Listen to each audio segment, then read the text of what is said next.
Bonjour à tous! En cette période de confinement, la bibliothèque continue à recevoir des nouveautés et c'est pourquoi j'avais envie aujourd'hui de vous parler non pas de ce que j'ai lu, mais de ce que j'avais envie de lire parmi toutes ces nouveautés qui viennent d'arriver.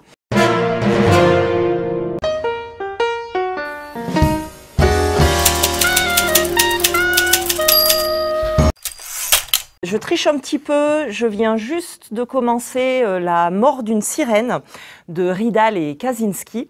Donc là, on est dans du policier, c'est un policier plutôt historique qui se passe à Copenhague, d'où la sirène. On va aussi avoir affaire à des personnages qui sont plus ou moins connus. Des meurtres sont commis, des meurtres de prostituées. Et le premier suspect va être Hans Christian Andersen. Les deux premiers chapitres sont plutôt du point de vue des prostituées et on a une belle description des bas-fonds de Copenhague et de la vie très dure et très cruelle que pouvaient mener ces femmes. On entre immédiatement dans le roman, on a tout de suite envie d'en savoir plus. Je vous invite à le lire en même temps que moi.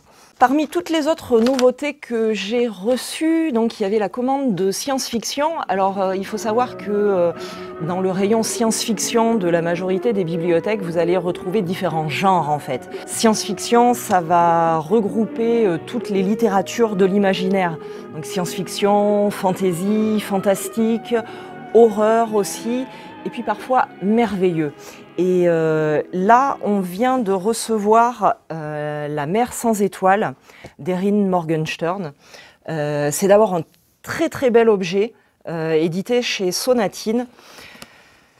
Donc, comme je vous l'ai dit, je ne l'ai pas encore lu, j'ai très envie de le lire. Il me semble que c'est plutôt du merveilleux. On va être entraîné dans une sorte de labyrinthe. Aucune histoire ne s'achève jamais vraiment tant qu'elle continue à être racontée. On continue aussi quand même un peu dans le merveilleux avec Born de Jeff Vandermeer.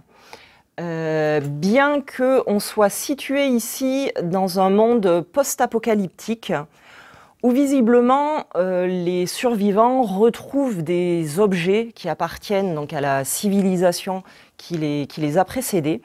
Et là, notre protagoniste va retrouver quelque chose qu'il va appeler Born et qui va finir par transformer sa vie, bien sûr, mais tout son être, et peut-être même le monde nouveau dans lequel il vient d'entrer.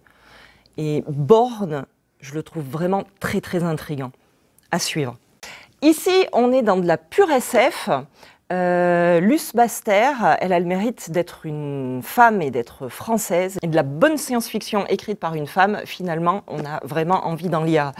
Dans le champ des Fenjik, des créatures cosmiques géantes sont asservies et utilisées comme moyen de transport pour voyager d'une planète à l'autre. Cet asservissement fait que ces créatures diminuent, enfin le nombre de ces créatures diminue petit à petit et vont être amenées à une sorte de soulèvement qui va mener à une révolte. Et j'ai très envie de savoir la suite. Toujours de la SF, Alien Earth de Megan Lindholm. Megan Lindholm est plus connue sous le nom de Robin Hobb. Et oui, c'est elle. Le pitch, c'est des extraterrestres qui vont arriver à l'intérieur de vaisseaux vivants et qui vont venir expliquer à la planète que notre planète donc, est en train de mourir et qu'il faut très rapidement évacuer les lieux. Et donc ces extraterrestres arrivent là avec leurs immenses vaisseaux vivants pour évacuer toute la population. Les terriens acceptent cette situation plutôt bien et ils décident de partir. Tout se passe plutôt bien. Mais on va quand même envoyer un ancien terrien vérifier si la Terre est bien morte. Pourquoi? Alors qu'on a cru ces êtres qui venaient nous sauver, pourquoi est-ce qu'on ressent le besoin d'aller vérifier leur dire? Tout ça, vous allez le retrouver dans Alien Earth de Megan Lindholm. Et pour terminer, je change complètement de sujet puisque je vais vous parler d'un ouvrage de linguistique. Et c'est vrai qu'on n'en parle pas suffisamment. Le tu et le vous d'Étienne Kern explore cette étrangeté française qui réside entre la différence entre le tu et le vous. Alors, cette différence, on la connaît tous, bien sûr. On exclut d'emblée le vous de pluriel. On la connaît tous, mais n'empêche que l'utilisation de l'un ou l'autre dépend de tout un tas de choses. Et c'est ce qu'il nous explique dans cet ouvrage, qui te fait très envie. Hormis toutes ces nouveautés que je vous ai présentées, la bibliothèque en reçoit en ce moment plein d'autres et je vous invite à parcourir notre catalogue sur notre portail. Et pour ceux qui résident le plus près de chez nous, vous pouvez bien entendu continuer à effectuer vos réservations. On vous prépare tout ça, on vous met ça dans des petits sacs et vous pouvez venir les récupérer à la porte en attendant qu'on puisse l'ouvrir en grand et enfin vous accueillir comme d'habitude. Mais c'est des créatures cosmiques!